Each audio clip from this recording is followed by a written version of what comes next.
Assalamualaikum, magandang gabi. Atin ang alamin ang kaganapan ng Kabataang Bangsamoro sa nakalipas na linggo. Ito, ang Al-Khabar Weekly, magbabalita ng kwentong may kwenta para sa Kabataang Bangsamoro. Hatid sa inyo ng Bangsamoro Youth Commission.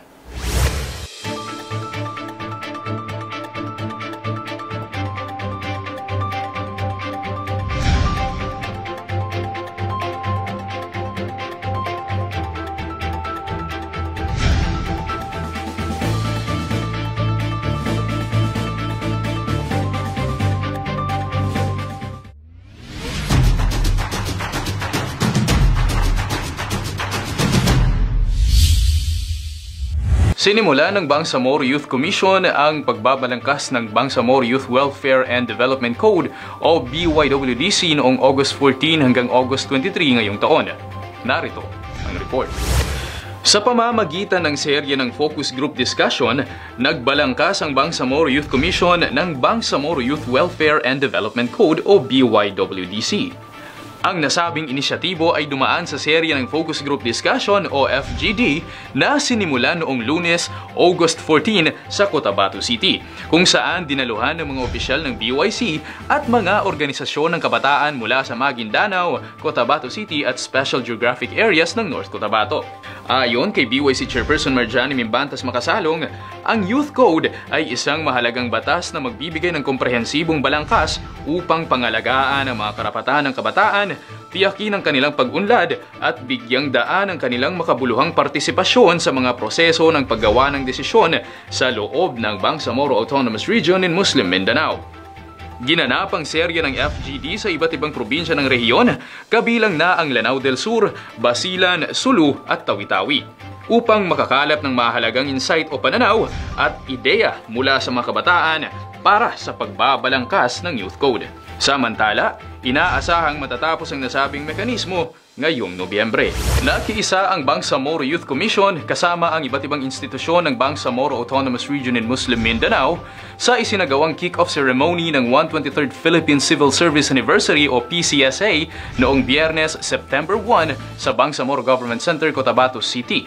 Narito ang report. Sa pangunguna ng Civil Service Commission o CSC-BARM, dala nito ang temang Transforming Public Service in the Next Decade, Owning the Agile and Future-Ready Servant Heroes na naglalayong magbigay diin sa pagsasama-sama ng mga kawani ng gobyerno upang palaganapin ang dinamismo, itaguyod ang digitalismo at inobasyon sa mga serbisyong pampubliko. Kasabay ng selebrasyon ay ang pagkakaroon ng mga palaro para sa mga kawani ng gobyerno.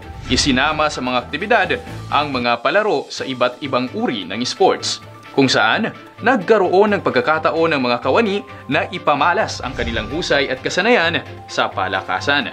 Ayon sa Presidential Proclamation No. 10050, Series of 1997, itinuturing ang buwan ng Setyembre bilang buwan ng civil service kung saan nakasaad na ang lahat ng mga ahensya, opisina at mga instrumentalidad ng pamahalaan na isagawa ang mga programa na inilabas ng CSC at aktibong makilahok sa mga aktibidad na itinakda ng komisyon para sa makabuluhang pagdiriwang ng buwan ng civil service. 25 kabataang babae mula sa UP Maguindanao del Norte ang nagtapos ng technical skills sa photovoltaic NC2 ng MBHTET SDRMDC ngayong taon. Narito ang report. Nagtapos ang unang batch ng 25 kabataang babae mula sa UP sa probinsya ng Maguindanao del Norte ng kanilang 36 na araw na pagsasanay sa technical skills sa photovoltaic NC2 na ibinahagi ng MBHTET SDRMDC. Layunin ng kurso na magbigay kakayahan sa mga individual na makatrabaho sa solar power systems, mag-ambag sa industriya ng renewable energy, bawasan ang suliraning pangkalikasan at magbigay ng sustainableng solusyon sa pangangalaga ng kalikasan.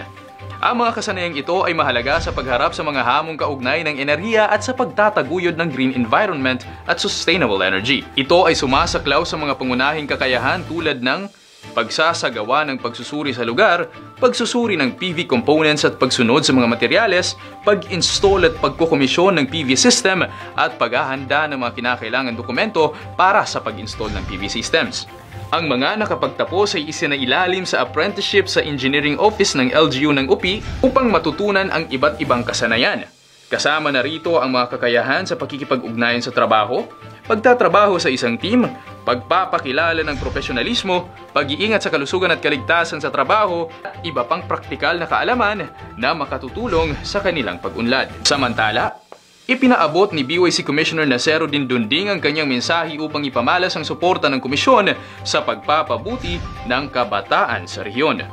Ang nasabing inisyatiba ay bahagi ng The Youth Empowerment Project, Skills Development, Income Generation at Empowerment ng mga kabataang babae sa rehiyon, na sinusuportahan ng BRAC Philippines, MBHTE TESDR&DC, BYC at pamahalaang lokal ng UP. Sumailalim ang mga youth leaders sa Training of Trainers sa lungsod ng Maynila bilang paghahanda sa pagpapatupad ng Emerge SK Project ng Bangsamoro Youth Commission. Narito ang report. Bilang bahagi ng paghahanda sa pagpapatupad ng Emerge SK Project ng Bangsamoro Youth Commission, sumailalim ang mga youth leader mula sa Maguindanao, Cotabato City at Special Geographic Areas sa Training of Trainers na ginanap noong August 23 sa lungsod ng Maynila. Bilang bahagi ng paghahanda sa pagpapatupad ng Emerge SK Project ng Bangsamoro Youth Commission, sumailalim ang mga youth leader mula sa Maguindanao, Cotabato City at Special Geographic Areas sa Training of Trainers na ginanap noong August 23 sa lungsod ng Maynila. Magsisilbi ang mga youth leader na ito bilang katuwang sa pagpapatupad ng nasabing proyekto na naglalayong ikapacitate ang mga naghahangad ng sangguniang kabataan opisyal upang mabuksan ang kanilang potensyal sa kahusayan sa pamumuno. Katuwang ng Bangsamoro Youth Commission sa inisyatiba na ito ang Integrated Democracy and Development for Meaningful Progress Incorporated o IDDMP, Hirayang Kabataan at ibang kilalang mga institusyon katulad ng Lasal Institute of Governance, Youth-Led PH at Simbahang Lingkod ng Bayan. Gaganapin ang serye ng pagsasanay sa lungsod ng Cotabato at sa probinsya ng Maguindanao del Sur, Maguindanao del Norte, kung saan may pinakamataas na partisipasyon ng rehistradong mga youth organization. At yan ang mga kaganapan ng Kabataang Bangsamoro sa nakalipas na linggo. Sa Al-Khabar Weekly, mga kwentong may kwenta para sa Kabataang Bangsamoro. Manatiling nakatutok sa mga pinakabagong kaganapan at balita. I-like, i-follow at i-share ang official social media accounts ng Bangsamoro Youth Commission. Bisitahin din ang ating official website sa byc.bangsamoro.gov.ph. Sa ngalan ni BARM Chief Minister Ahud Balawag Ibrahim at sa bumubuo ng Bangsamoro Youth Commission, sa pangunguna ni BYC Chairperson Marjani Mimbantas Makasalong, ako si Amirto Agaw, nagbabalita para sa Kabataang Bangsamoro. Mulit-muli, Kabataang Bangsamoro, ikaw ang pagbabago.